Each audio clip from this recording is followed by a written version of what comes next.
السلام عليكم، اهلا بكم يا حبايب قلبي في قناة ام يوسف.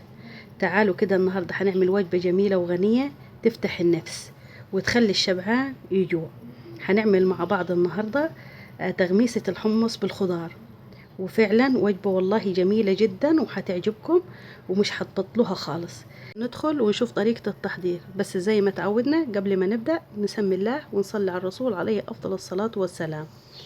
بسم الله الرحمن الرحيم. أول حاجة هنا عندي 300 جرام من الحمص داتي مسلوق 3/4 سلقة. هو مسلوق يعني بس ناقص له تكة بسيطة كده ويستوي، فهيكمل سوانا معانا بقى ايه في الفرن.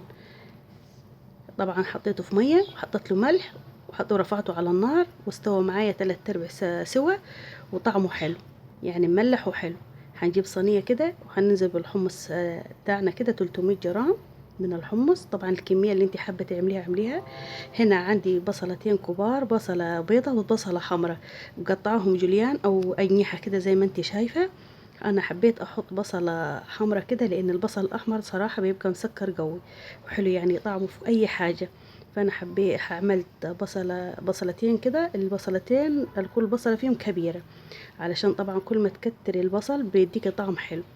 وهنا طبعا بردي عندي فلفل حار وفلفل رومي بارد، قطعتهم بردي كده أجنحة ونزلت بيهم، ومعلقة كبيرة توم مفروم، ومعلقتين هنا صلصة بيتي أنا دي عاملاها في البيت.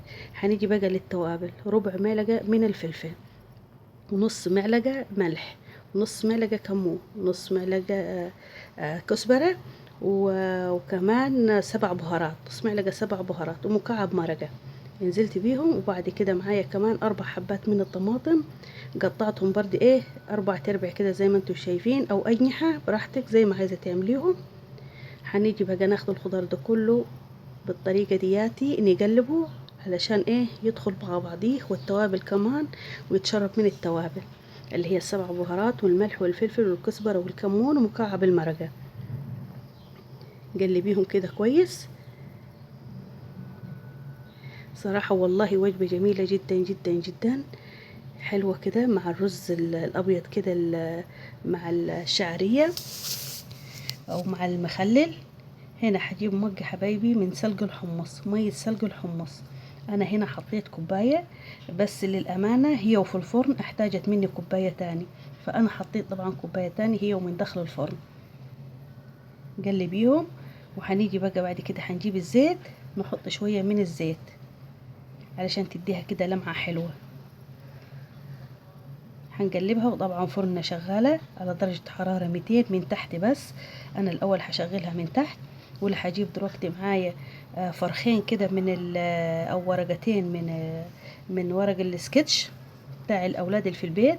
عندك ورق زبدة حطي، انا مش موجود عندي ورق زبدة، جبتها زي ما جبت ورقتين كده زي ما انتم شايفين بتوعات السكتش، بليتهم مية وهنا حطيتهم. وهدخلها طبعا الفرن، وفرني زي ما قلت لكم شغالة من تحت بس. قبل اطلعها كده ب10 دقايق اللي هشغل عليها الشوايه هتدينا اللون الجميل اللي انتوا شايفينه ده. شايفين شكلها صراحه بيتكلم عن نفسه وتفتح النفس فعلا. واحنا محتاجين الاكلات دي في الشتاء طبعا، اللي بتدفي دياتي بتاعت الطماطم بقى والبصل. شايفين الجمال والحلاوه ما شاء الله، بجد والله العظيم الشبعان يجوع. اهي. هنا طبعا انا عملت معاها شويه رز ابيض كده بشعريه، وكمان لو حطيت جريها كمان شوية مخلل، يا خرابي والله طعمها ولا ريحتها انا وبقلب فيها قبل تستوي. الريحة والتوابل مديها طعم جميل جدا جدا جدا. شايفين شكله حلو ازاي؟ ادي كده هناخد منيها كده ونحط بقى على الرز وتاكليها وبألف هنا وشفا. عايزاك حبيبتي تجربي الطريقة دياتي. وفعلا احنا محتاجين الاكلات دي كلها في الشتاء، واكلات الشتاء طبعا كتير ما بنحتارش فيها زي الصيف. والله وتدفي وغنية، وكمان صيامي، يعني تنفع ايه اخواتنا المسيحيين، اكلة صيامي يعني من الاخر. حتى مكعب المرقة اللي حطاه مكعب مرقة خضار. شايفين؟